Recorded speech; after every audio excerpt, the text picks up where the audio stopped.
Hello student, hello everyone. ये आज का टॉपिक है ब्लड फॉर्मेशन और ये बहुत ही इम्पोर्टेंट टॉपिक है स्टूडेंट्स के लिए और स्टूडेंट्स को इसको देखना चाहिए और इस पर बहुत सारे क्वेश्चन आते हैं एग्ज़ाम में।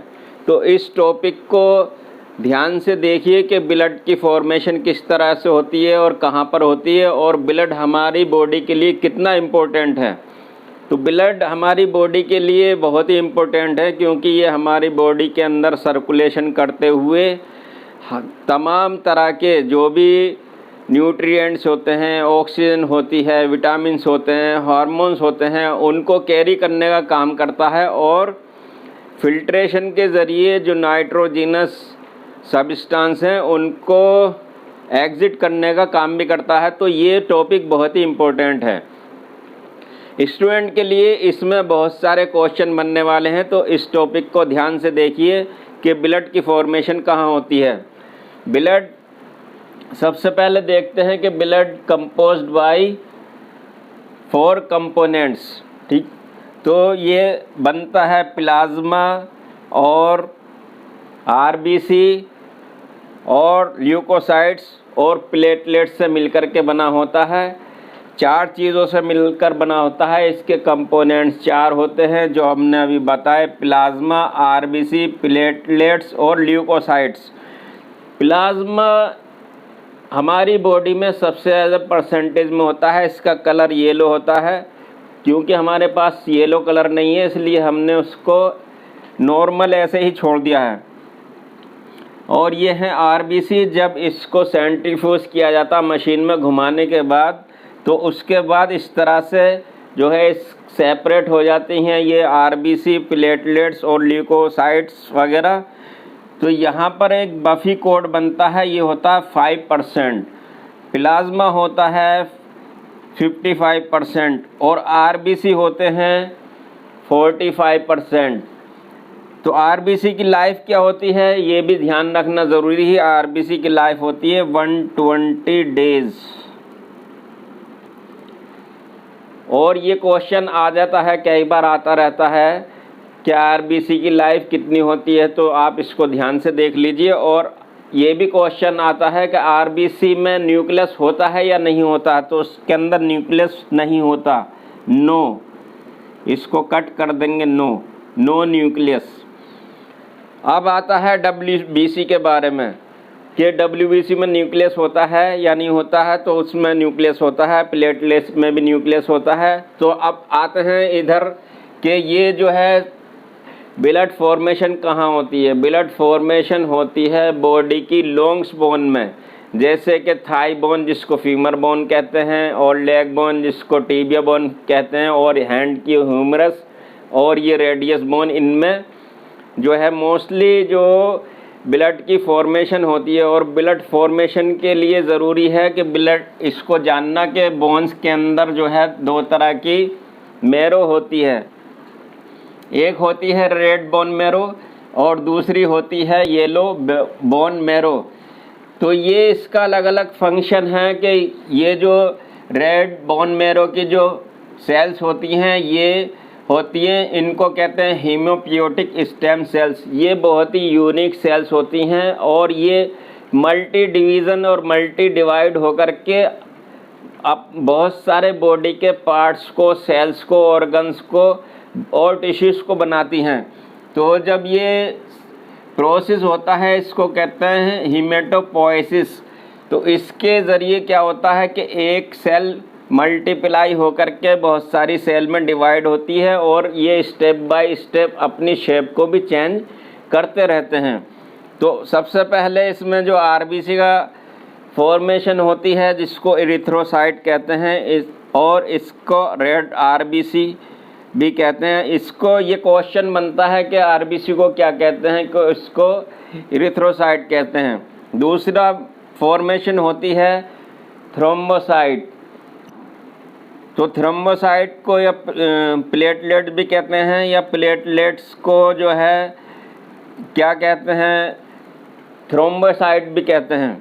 कोई क्वेश्चन आए कि प्लेटलेट्स को क्या कहते हैं तो उसका आंसर है थ्रोम्बोसाइट। और WBC को ल्यूकोसाइट्स कहते हैं। तो ये WBC अब 5 तरह के सेल्स में डिवाइड हो जाती है, तो जिसको न्यूट्रोफिल कहते हैं, मोनोसाइट, लिम्फोसाइट, इसिनोफिल, बेसोफिल। तो ये ध्यान रखने वाली बात है। और ये क्वेश्चन भी आ जाता है कि बॉडी में सबसे ज़्यादा जो सेल्स होती हैं फेगोसाइट सेल्स भी बोलते हैं इनको, इनका फंक्शन है फेगोसाइट्स करना। जो एंटीजन हैं, इन्वेडर्स हैं, बैक्टीरिया, वायरस, जो पैथोजेंस हैं, सभी तरह के पैथोजेंस को किल करने का काम करती हैं और ये बॉडी की इम्यूनिटी को भी डेवलप करती हैं। आगे जा कर के इसमें से जो है टी सेल और B cell, T lymphocyte, B lymphocytes भी बनती हैं जो इम्यूनिटी को डेवलप करती हैं। तो अभी हमने शॉर्ट में ये वीडियो दिखा रहे हैं, उसके बारे में हम नेक्स्ट वीडियो में आपको बताएंगे कि वो टी लिम्फोसाइट या बी लिम्फोसाइट या मास्ट सेल किस तरह से बनती हैं। तो अब ये आते हैं, इसमें जो येलो बोन मैरो है इसको कहते हैं मेसेनकाइमल स्टेम सेल। ये भी यूनिक सेल्स होती हैं। ये 3 तरह के सेल्स में डिवाइड हो जाती हैं, जिसको एडिपोसाइट, ओस्टियोसाइट्स और कॉन्ड्रोसाइट कहते हैं। एडिपोसाइट फैट में कन्वर्ट हो जाती हैं, फैटी टिश्यू और फैटी सेल्स में, और कॉन्ड्रोसाइट जो होती हैं कार्टिलेज में कन्वर्ट हो जाती हैं। कार्टिलेज कहाँ होते हैं? जो हमारे जैसे ये ईयर, बाहर का ईयर पिन्ना है, इसको कार्टिलेज कहते हैं। और नोज़ की जो टिप है ये भी हमारे कार्टिलेज होती है। और भी 2-3 तरह के कार्टिलेज बॉडी में होते हैं, तो वो ये फॉर्मेशन करते हैं मेसेनकाइमल स्टेम सेल्स। और जो ऑस्टियोसाइट्स होते हैं वो बोन की फॉर्मेशन करते हैं, हड्डियों की फॉर्मेशन करते हैं। शुरू में जब बच्चा जो है एम्ब्रियोन में होता है, एम्ब्रियोनिक लाइफ में जो ड्यूरिंग एम्ब्रियो उसमें जो ब्लड बनता है वो लीवर में बनता है। उसके बाद जो है ये बोन मैरो में बनने शुरू हो जाता है जब आफ्टर बर्थ। तो ये जो बोन मैरो है, बच्चे की जो बोन मैरो है, वो मोस्टली जो 90% होती हैं और 99% होती हैं वो रेड बोन मैरो होती हैं। और जैसे जैसे एज बढ़ती है, जैसे 5 साल, 10 साल और 15 साल, 20 साल, तो स्टेप बाय स्टेप जो है वो जो सेंटर से जो बोन मैरो होती है वो येलो होनी शुरू हो जाती है यहाँ की। और ये जो पार्ट है, ये ऊपर का कॉर्नर्स का और एंड्स का जो बोन्स का पार्ट है वो रेड बोन मैरो ही रहता है। और जैसे वो ज़्यादा एज ओवर होती है तो उसके बाद ये 90% येलो बोन मैरो में कन्वर्ट या चेंज हो जाता है। तो ये थी कुछ जानकारी। अब इसके बारे में जो बताएंगे कि यूनिट ऑफ ब्लड कितना होता है बॉडी में, वो 12 से 14 यूनिट ब्लड होता है। और लीटर कितना होता है, वो 6 से 5 लीटर ब्लड होता है। और बॉडी का जो ये कितने % ब्लड होता है बॉडी में, तो बॉडी में जो ब्लड होता है वो टोटल बॉडी का 7 से 8% होता है, 7 to 8%। तो ये जो अब सेल थी जो स्टेम सेल्स भी बोलते हैं इनको, स्टेम सेल, ये और भी बॉडी के बहुत सारे सेल में डिवाइड हो जाती हैं, जैसे कार्डियक सेल,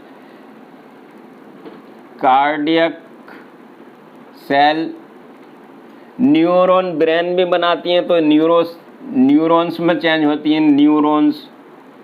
न्यूरॉन सेल्स या ब्रेन सेल्स।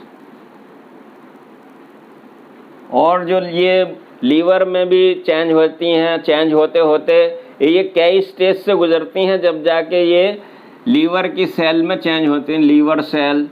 और ये इंटेस्टाइनल सेल, इंटेस्टिन सेल्स, और इस पैंक्रियाटिक स्प्लीन सेल, स्प्लीन मतलब बॉडी के हर जितने भी ऑर्गन्स हैं उन सेल्स में ये जो स्टेम सेल्स हैं ये यूनिक सेल्स होती हैं। तो ये डिवाइड होते होते और चेंज होते होते और अपने आप को मॉडिफाई करते करते उस स्टेज पर पहुंच जाती हैं कि ये बॉडी के हर ऑर्गन का पार्ट बन जाती हैं, उनके टिश्यू बन जाती हैं और उन ऑर्गन को डेवलप कर देती हैं। तो ये थी हमारी वीडियो। तो ये जो ब्लड जो फॉर्मेशन होता है 95% जो ब्लड फॉर्मेशन होता है वो बोन मैरो में ही होता है। और जब कभी किसी को ब्लड कैंसर वगैरह हो जाता है तो इसी बोन मैरो की स्टेम सेल्स को लेकर के उसमें ट्रांसफ्यूज करते हैं। और ट्रांसफ्यूज करने के बहुत सारे जो है मेथड से पहले गुजरना पड़ता है, बहुत सारे इन्वेस्टिगेशन से गुजरना पड़ता है। उसके बाद जो है ये स्टेम सेल ट्रांसफ्यूज की जाती हैं। उसके चैप्टर दूसरा हम आपको उसमें बताएंगे। तो अब ये जो सारी चीज़ क्लियर हो गई, function of RBC, function of RBC का फंक्शन जो है वो हीमोग्लोबिन से इसमें अटैच रहता है।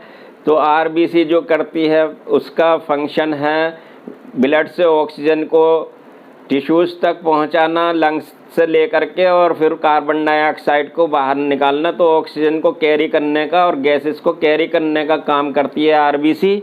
और फंक्शन ऑफ ब्लड तो हमने बता दिया था, ब्लड जो है बॉडी के अंदर जो प्लाज्मा का काम है, प्लाज्मा में जो है, प्लाज्मा में बहुत सारे जो हैं प्रोटीन्स होते हैं और उसमें हार्मोन्स होते हैं और विटामिन्स, मिनरल्स और इलेक्ट्रोलाइट्स होते हैं जो बॉडी के अंदर सर्कुलेट करने का काम करते हैं। और बॉडी को इसी सर्कुलेशन के दौरान ये बॉडी के लिए हार्मोन जो है उनको दूसरे ऑर्गन्स तक भी पहुंचाते हैं।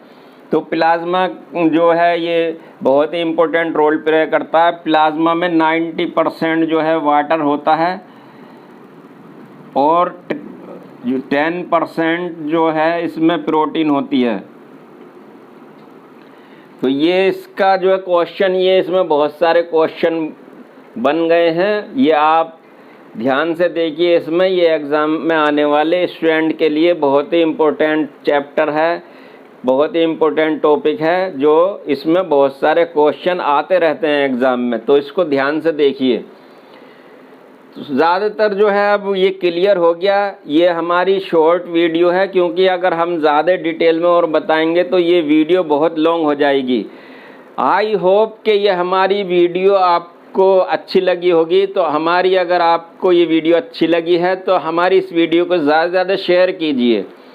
और अगर आप हमारे चैनल पर नए हैं तो हमारे चैनल को सब्सक्राइब ज़रूर करें और बेल आइकन को क्लिक कर दीजिए। इसी तरह की नॉलेजेबल वीडियो देखने के लिए हमारे चैनल पर लगातार हमारे साथ बने रहें।